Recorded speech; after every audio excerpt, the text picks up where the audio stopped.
Assalomu alaykum. Bahor keldi. Beton ishlari boshlandi xudo xolasa. Lekin bizda hozir bitta muammo bor. Balkim bu muammo ko'pchilikda bordir. Shuning uchun ham video qilishga qaror qildik. Mana kuzda to'qilgan karkasimizni betonlay olmadik, sababi muzlama bo'ldi. Endi bu zanglab ketibdi-da o'sha. Endi buni tozalash kerak. Ko'pchilik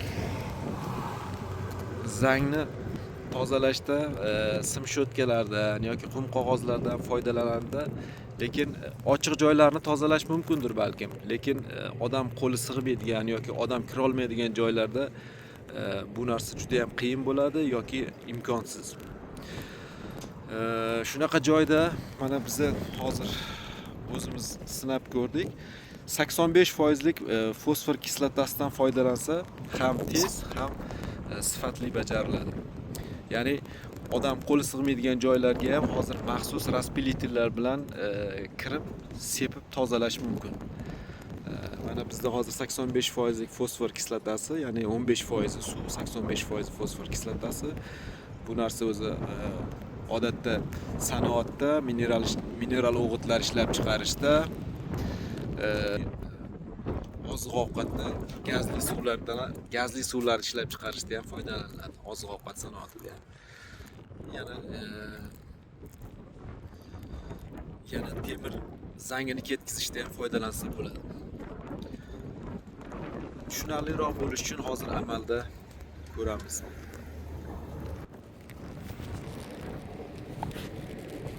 Mana hozir mana shu armaturani tanladik.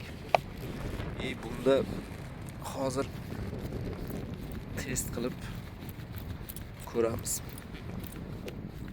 Kislota sepilishdan oldingi holatini ko'rdingiz. Misol bo'lish uchun mana ikkalasiga ham sepaylik.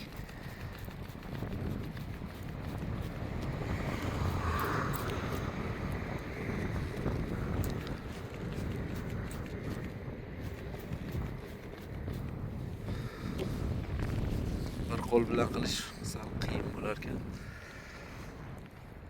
Xullas mana hozir fosfor kislotasini sepdik. Endi ozroq vaqt kutishga to'g'ri keladi. Normativ hujjatlarda ham zanglagan armaturalarni ustini betonlash mumkin emas deb yozilgan. Ya'ni juda ham ko'p zanglagan bo'lsa, tozalash maqsadga bog'liq.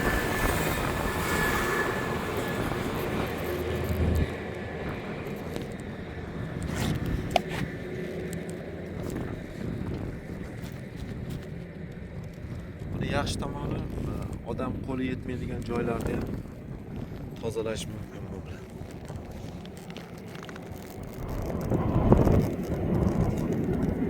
Armaturaning holati bu yerda mana reaksiya ketish boshladi.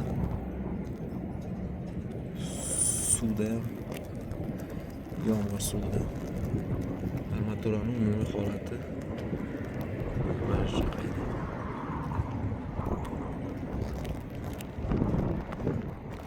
Ko'ramiz, endi ozroq kutamiz. Orada yarim soat vaqt o'tdi. Armaturalarimiz ko'rinishi oldidagilarga solishtirishlar mumkin.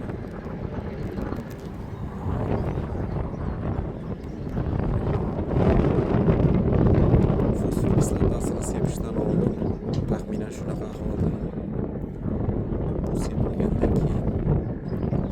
Faqat bitta narsani ham aytib qo'yish kerak.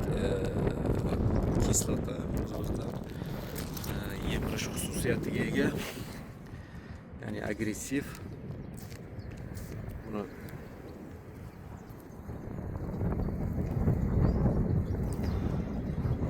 shundan ham tushunmasa bo'ladi. Ehtiyot bo'lish kerak. Xullas yarim soatdan keyin armaturalarimiz ahvoli mana shunaqa holatga keldi. Menimcha betonlash uchun shuni o'zi yetarli deb hisoblayman men. Shaxsiy fikrim.